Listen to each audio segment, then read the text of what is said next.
Hello dear, welcome to this channel diplomacy and economy. आज हम लोग टॉपिक डिस्कस करेंगे। अभी आपको 6 से लेकर के 9 तारीख तक आरबीआई का जो है सो मॉनेटरी पॉलिसी कमेटी का मीटिंग हुआ है। तो उसी में जो है सो आरबीआई क्या डिसीजन लिया है उसके बारे में हम लोग बात करेंगे। तो हम लोग देखते हैं आगे इसका बोरोवर पे क्या इफेक्ट पड़ेगा, आरबीआई ऐसा क्यों कर रहा है कि आपको स्टांस जो है सो न्यूट्रल रखा है। ये सारी चीज़ें हम लोग एनालाइज करेंगे। ये आपको बेसिकली इंपॉर्टेंट होगा UPSC paper 4 and GS 3 under GS 3 और बीपीएससी पेपर 2 अंडर इकोनॉमी के लिए बेनिफिशियल होगा। ये क्या है बेसिकली, इसके द्वारा आपको आरबीआई जो है सो मॉनेटरी पॉलिसी जो है इकोनॉमी में मनी का सर्कुलेशन का ये ख्याल रखती है, देखती है। मनी जो है सो इन्फ्लेशन को कंट्रोल करती है। ये सारा चीज़ें हैं, तो इसको हम लोग देखते हैं आगे।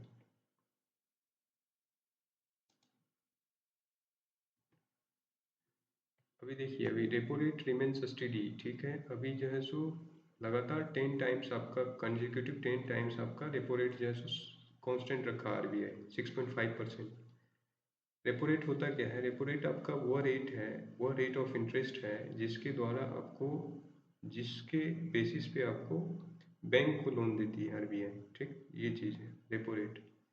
मॉनेटरी पॉलिसी स्टैंस में देखिए अभी क्या है, तो आपको पहले स्टांस था withdrawal of accommodation to neutral. Inflation के बढ़ते कारण की वजह से आरबीआई जो है सो अपना स्टांस रखा था विड्रॉल ऑफ एकोमोडेशन। यानी एकोमोडेशन मतलब क्या हो गया, इन्फ्लेशन बढ़ रहा था तो उसको काउंटर करना है, यानी मनी को सप्लाई कर मार्केट से निकालना है, मनी को कम करना है तो इन्फ्लेशन कम होगा।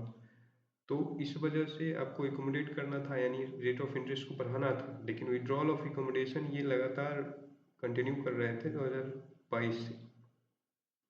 तो उसको इन्होंने अभी क्या कर दिया है, न्यूट्रल स्टांस रखा है। न्यूट्रल मतलब अभी कुछ नहीं करना है हमको वेट एंड वॉच करते रहना है इकोनॉमी को, कि हमारा इन्फ्लेशन लेवल जो टारगेटेड है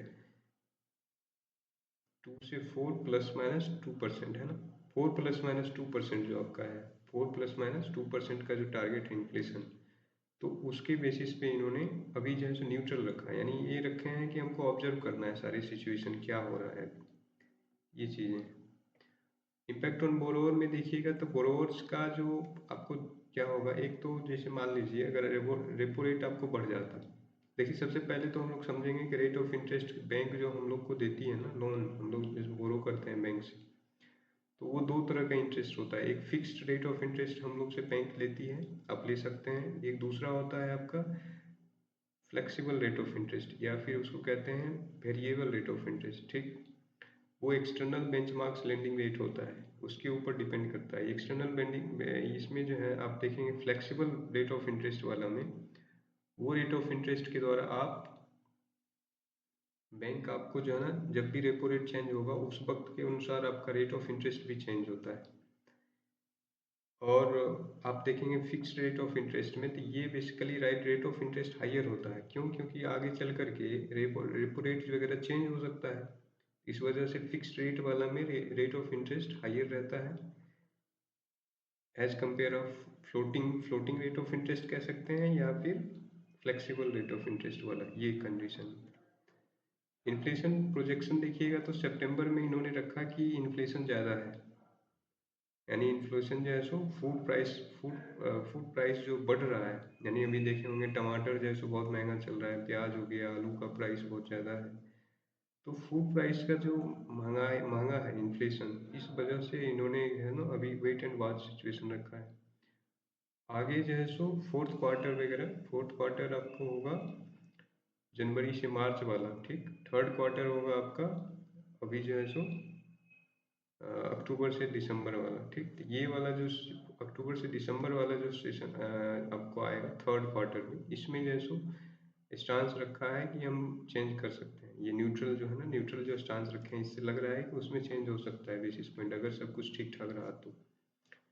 देखिए upside risk to inflation, अभी देखिएगा तो एक्सटर्नल जो rate of external inflation drive जो हो रहा है, क्योंकि इसके वजह से एक आपका वेदर जो है ना, वेदर इवेंट्स आपका अनएक्सपेक्टेड है। क्यों? क्योंकि आपको जो है सो ये ग्लोबल वार्मिंग वगैरह हो गया इसकी वजह से। अभी देखिए वेदर पैटर्न आपको अनप्रिडिक्टेबल है, ये सारी चीज़ें की वजह से जो है सो एक बताए हैं। दूसरा दूसरा आपको जियो पोलिटिकल टेंशन है। जियो पोलिटिकल टेंशन में अभी देखिए इजराइल और ईरान वार जो है सो हो गया है, वो हो रहा है। पैलेस्टाइन के ऊपर इजराइल का अटैक है, वो है। गाजा देखिए, गाजा पट्टी पे हमास को अटैक किया, वो 1 साल होने को आया है। तो ये सारा चीज़ें हैं। इससे क्या हो रहा है कि इससे देखिए एक तो पहला शिप वगैरह है, शिप जो कार्गो शिप होता है वहाँ से ट्रेड रूट है वो प्रभावित हो रहा है। तो देखिए ये कार्गो शिप यहाँ से मान लीजिए ट्रेड रूट जो है ये प्रभावित हो रहा है। ये वार देखिए कहाँ हो रहा है, इस जगह पे हो रहा है, इस जगह पे वार हो रहा है। देखिए कर्सर जहाँ है, तो ये सारे रूट जो है यहाँ रेड सी में देखिए हौथी जो है, हौथी यहाँ यमन में हौथी ग्रुप है, वो भी आपको ईरान बैक्ड है, तो ये भी अटैक करता है। ये भी चीज़ें हैं। इससे हो क्या रहा है कि कार्गो शिप का जो है ना, कार्गो का शिपमेंट का प्राइस बढ़ रहा है, प्राइस बढ़ रहा है, तो वो प्राइस आखिर कहाँ पे जाएगा? वो गुड्स के सामान के ऊपर ही, तो गुड्स का जो प्राइस है उसी के ऊपर तो ऐड होगा। तो वहीं से ये इन्फ्लेशन बढ़ रहा है, यानी एक्सटर्नल ड्राइव इन्फ्लेशन ये आपका है। ये चीज़ें हो रहा है। अभी देखिए ऑयल जितने भी है आपका, ये जितना भी ये जहाँ युद्ध आपका हो रहा है, ये कंट्री कहाँ है आपका? मिडिल ईस्ट है। हम लोग अपने प्यारे भारत से चलेंगे इधर की तरफ, वेस्ट की तरफ, तो इसको हम लोग साउथ वेस्ट, वेस्ट एशिया भी कहेंगे। यहाँ पर देखिए ये ऑयल रिजर्व है। ऑयल रिजर्व में जब युद्ध बढ़ रहा है, अनसर्टेनिटी हो रहा है यहाँ पे रीजनल वार वगैरह हो सकता है, खास करके सिविल वार कह सकते हैं, ये हो सकता है, ये चांसेस है, क्योंकि मल्टी पार्टी यहाँ पे इन्वॉल्व है। तो ये सारे जब चीज़ें हो रहा है, अनसर्टेनिटी की वजह से ऑयल प्राइस आपका राइज कर रहा है। अभी 78 डॉलर पर बैरल के अनुसार आपका ऑयल चल रहा है, तो ये कंसर्न है। तो ये सारा चीज़ें हैं। आपको फूड एंड मेटल प्राइस अभी राइज कर रहा है। जैसे देखिए अभी गोल्ड हो गया, गोल्ड आसमान छू रहा है, सिल्वर का प्राइस आसमान छू रहा है। तो ये सारा चीज़ें जो है सो अभी आरबीआई को कंपेल किया कि अभी आप इन्फ्लेशन को, अभी आप जो है सो रेपो रेट को चेंज नहीं रख करना है, ये चीज़ें कम नहीं करना है। ये न्यूट्रल जो स्टांस रखा है। अभी देखिए पहले क्या था, रेपो रेपो रेट का पहले स्टांस क्या था? Accommodation, withdrawal of accommodation. Accommodation मतलब इन्फ्लेशन बढ़ रहा था, तो उसके वजह से आपको मनी क्या करना है, मार्केट से निकालना है।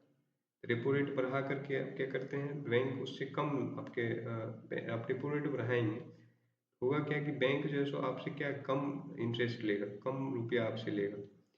कम रुपया लेगा तो बोरोवर भी, रेट ऑफ इंटरेस्ट भी बढ़ेगा, यानी जब लेंडिंग बैंक करेगा तो वो भी जो है सो आप भी बोरो कम करेंगे बैंक से। तो ये चीज़ें, तो शिफ्ट टू न्यूट्रल स्टांस से ये अंदाजा है कि आगे आगे आने वाला नेक्स्ट में देखिए, जैसे दिसंबर 24 में आपको जो है सो ऐसा प्रिडिक्ट है कि रेपो रेट पहला कम किया जा सकता है। एचएसबीसी कहता है कि 25 बेसिस पॉइंट का आपको कट फरवरी तक में होगा। 1 बेसिस पॉइंट बराबर 1/100 आपको परसेंटेज होता है, यानी 25 बेसिस पॉइंट मतलब 0.25%। बैंक ऑफ अमेरिका कह रहा है कि 100 बेसिस पॉइंट का कट यानी 1% का कट आपको दिसंबर 25 तक देखने को मिल सकता है इंडिया में। ये चीज़ें हैं। इम्पैक्ट ऑन बैंकिंग सेक्टर का बात करिएगा, सिंस मई 2022 से अभी तक आपको 250 बेसिस पॉइंट इंक्रीज कर चुका है इंडिया, हम लोग आरबीआई कर चुका है। वहीं आप देखेंगे फेडरल बैंक रिजर्व, तो वो जो है सो 500 प्लस बेसिस पॉइंट का इंक्रीमेंट कर चुका है। फेडरल जो है सो यूएसए का रिजर्व बैंक है आपका, यूएसए का आपको रिजर्व बैंक ऑफ कह सकते हैं। External banking, external benchmark lending rate देखेंगे तो EBLR, ये आपका क्या है ना कि ये रेपो रेट के ऊपर डिपेंड करता है, यानी जो फ्लोटिंग रेट ऑफ इंटरेस्ट बोले थे ना, वही इस पे ये डिपेंड करता है। ये 2009 में आरबीआई आपको लाया है। इसको क्या होगा, जब भी आप रेपो रेट, जब भी आरबीआई चेंज करेगी तो लेंडिंग रेट आपका जो है वो चेंज करेगा, यानी floating rate, rate of interest जो है बैंक जो आपसे लेती है वो चेंज होगा। Marginal cost of funds based lending rate जो है ना, MCLR है। ये क्या है कि आपको, ये जो है basically minimum rate of interest है जो आपसे बैंक लेती है। अगर रेट ऑफ इंटरेस्ट ये कैसे कैलकुलेट करता है बैंक, तो बैंक जो है सो अपना वर्किंग कैपिटल हो गया, सैलरी कितना पे करता है उसके बेसिस हो गया, अपना जो यूटिलिटी जो बिल है उसके बेसिस हो गया। तो ये सारा चीज़ बैंक इसमें देखती है, हमको उस पर कितना स्पेंडिंग हो रहा है वो। दूसरा क्या है कि आपको time of tenor of the bond भी देखता है, टेनर ऑफ द लोन भी देखता है। मान लीजिए अगर 5 साल के लिए है तो ज़्यादा रिस्कियर है, तो वहाँ पर ये है रेट ऑफ इंटरेस्ट ज़्यादा होगा, है ना। ये सारा चीज़ें होता है, टेनर हो गया, कैपिटल इन कितना है वो हो गया, उसके बाद आपको ये सारा चीज़ें ये देखिएगा। तो अभी जो है 170 बेसिस पॉइंट ये भी बढ़ा है, ठीक, ये चीज़ें हैं। Monetary policy and global factor तो अभी हम लोग बात करें ही हैं। राइजिंग ऑयल प्राइस हो रहा है, सप्लाई चेन डिसरप्शन हो रहा है, सप्लाई चेन डिसरप्शन की वजह से आपका कमोडिटी प्राइस हो गया, और भी इंपोर्टेड जो गुड्स हम लोग के कंट्री में आएगा वो भी आपका उसका भी प्राइस बढ़ जाएगा। जियोपॉलिटिकल टेंशंस की वजह से आरबीआई जो है सो अभी डिसीजन ये कांस्टेंट रखा है। एक्सटर्नल यानी ग्लोबल इन्फ्लेशनरी प्रेशर। दूसरा देखिए फेडरल जो है यूएस फेडरल रिजर्व जो है सो पॉलिसी डिसीजन डिसीजन जो है ना, आरबीआई अभी फेडरल रिजर्व आपको लास्ट सितंबर में ही आपको जो है सो वो अपना रेपो रेट जो है ना कट किया है। तो ये भी एक गवर्नमेंट ये भी आपको आरबीआई को कंपेल किया कि भाई हम अपना स्टांस को न्यूट्रल करें, ये, ठीक, ये चीज़ें। चैलेंजेस देखिएगा तो बैलेंसिंग ग्रोथ एंड इन्फ्लेशन, पहला ये चैलेंजेस रहता है। इकोनॉमिक को सस्टेनेबल बनाना है, आरबीआई का मेन फोकस यही होता है। इन्फ्लेशन, मनी मनी का सर्कुलेशन मेन मार्केट में ये जो है ना कंट्रोल करते हैं, जिससे कि आपका क्या हो, एक सस्टेनेबल ग्रोथ होता रहे हमारे इकोनॉमी का। मेन आरबीआई का काम ये है। रेपो रेट अगर रेपो रेट कम क्यों करते हैं, रेपो रेट देखिए कम करेंगे ना तो हम लोग जो है मनी मार्केट में ज़्यादा आएगा, मनी मार्केट में ज़्यादा आएगा। रेपो रेट अगर पहला कम हो गया, मान लीजिए क्या पहले कम रेपो रेट कम कर दिए, तो बैंक को सस्ता में लोन मिलेगा, बैंक क्या करेगी, सस्ता में आरबीआई से लेगी ज़्यादा पैसा, और बोरोवर को भी ज़्यादा कम रेट में दे देगी। अगर मान लीजिए आरबीआई जो है सो रेपो रेट बढ़ा देती है, बैंक को महंगा पड़ेगा आरबीआई से लेना रुपया, फिर जो है सो आपको भी बैंक रेट ऑफ इंटरेस्ट ज़्यादा रखेगी। ये चीज़ें हैं, तो उससे आप इंटरेस्ट नहीं लेंगे लोन लेने में, ये सारा चीज़ें हैं।